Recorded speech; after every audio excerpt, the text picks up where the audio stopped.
Chocolate পছন্দ করে না পৃথিবীতে এমন লোক খুবই কম। কারণ আমরা যখন চকলেটের স্বাদ অনুভব করি তখন মনে হয় ছোট্ট এক টুকরো অমৃত মিষ্টি, কিন্তু সেই ছোট্ট টুকরোর পিছনে লুকিয়ে আছে দক্ষিণ আফ্রিকার গহীন জঙ্গলের এক জাদুকরী গাছ, ক্যাকাও গাছ। ক্যাকাও গাছ দেখতে সাধারণ গাছের মতো হলেও এর প্রতিটি অংশে আছে রহস্যে ভরপুর। ক্যাকাও গাছের ফুল ছোট ও সুবাসময়, আর এই ছোট ফুল থেকেই জন্মায় ক্যাকাও ফল। ফলগুলো দেখতে অনেকটা পেঁপের মতো, শুরুতে সবুজ, ধীরে ধীরে হলুদ বা লাল হয়ে যায়। ফলের ভেতরে লুকানো থাকে সাদা রঙের পিচ্ছিল ক্যাকাও বীজ, যা ভবিষ্যতে চকলেটের স্বাদে রূপান্তরিত হয়। ক্যাকাও গাছের জীবনচক্র খুবই চমৎকার। প্রতিটি গাছ বছরে কয়েকবার ফল দেয়, তবে ফল পাকতে সাধারণত 6 থেকে 8 মাস সময় লাগে।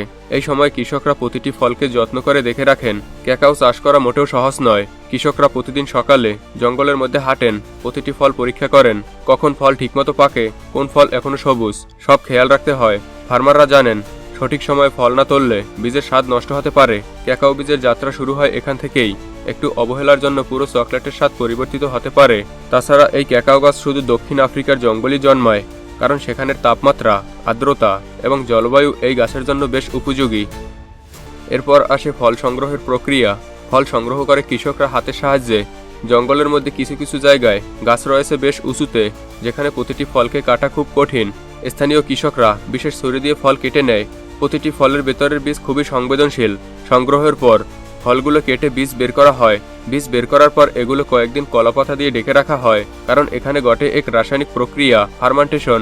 এই রাসায়নিক পরিবর্তনের ফলে ক্যাকাও ফলে জন্ম নেয় চকলেটের সুগন্ধ ও স্বাদ। ফার্মান্টেশনের পরে বীজগুলো সূর্যের তাপে শুকানো হয়।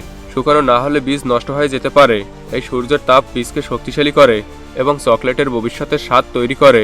ক্যাকাও ফলের বীজগুলো শুকানোর পর শহরের বড় বড় চকলেট কারখানায় নিয়ে যাওয়া হয়। কারখানার প্রথম ধাপ হলো রোস্টিং বা ভেজানো। ক্যাকাও বীজকে বিশেষ তাপমাত্রায় রোস্ট করা হয়। এ সময় বীজের ভেতরের রাসায়নিক যৌগগুলো পরিবর্তন হয়, যার ফলে জন্ম নেয় সেই সমৃদ্ধ গভীর চকলেটি স্বাদ। রোস্টিং হলো এক ধরনের রাসায়নিক জাদু, যেখানে তাপ এবং সময় মিলিয়ে বীজকে সুগন্ধময় এবং স্বাদ সমৃদ্ধ করে তোলে। রোস্টিংয়ের পর বীজের বাইরের খোসা শক্ত হয়ে যায়। এখন আসে খোসা ছাড়ানোর মুহূর্ত। কলকারখানার বিশেষ যন্ত্র বা হাতের সাহায্যে কখনো কখনো এই বীজের খোসা ছাড়ানো হয়। খোসা ছাড়ানোর পর বীজগুলো ভাজা হয়, যাতে তৈরি হয় কোকো লিকুইড, চকলেটের আসল প্রাণ। এই লিকুইড হলো চকলেটের কেন্দ্র, যার থেকে তৈরি হয় সব ধরনের চকলেটের মূল অণুসমূহ, যেমন ফেনন ও ক্যাফেইন। বিজ্ঞান বলে ক্যাকাওতে থাকা ফেনন এবং ক্যাফেইনের ছোট অণুসমূহ রোস্টিং ও মিশ্রণের ফলে এমনভাবে পরিবর্তিত হয়, যা মানুষের মস্তিষ্কে সখানুভূতি সৃষ্টি করে।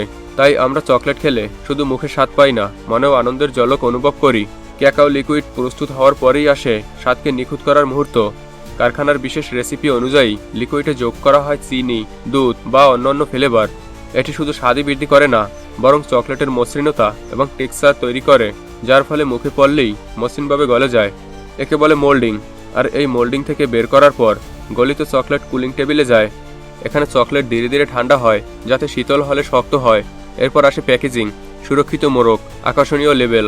এটি নিশ্চিত করে যে আমাদের হাতে পৌঁছানোর আগ পর্যন্ত চকলেট তার স্বাদ ও সৌন্দর্য যেন ধরে রাখতে পারে। চকলেট শুধু একটি খাদ্য নয়, এটি মানুষের এক অনুভূতি।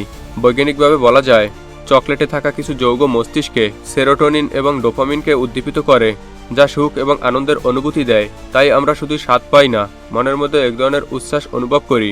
চকলেটের এই যাত্রা আজকের পর্বে এখানেই শেষ। তবে আপনার কাছে কেমন লাগলো অবশ্যই কমেন্টে জানাবেন, এবং এমন অজানা রহস্য জানতে আমাদের চ্যানেলকে সাবস্ক্রাইব করে সাথেই থাকুন এবং ভিডিওটি শেয়ার করে দিন, যাতে অন্যরাও এই রহস্য জানতে পারে।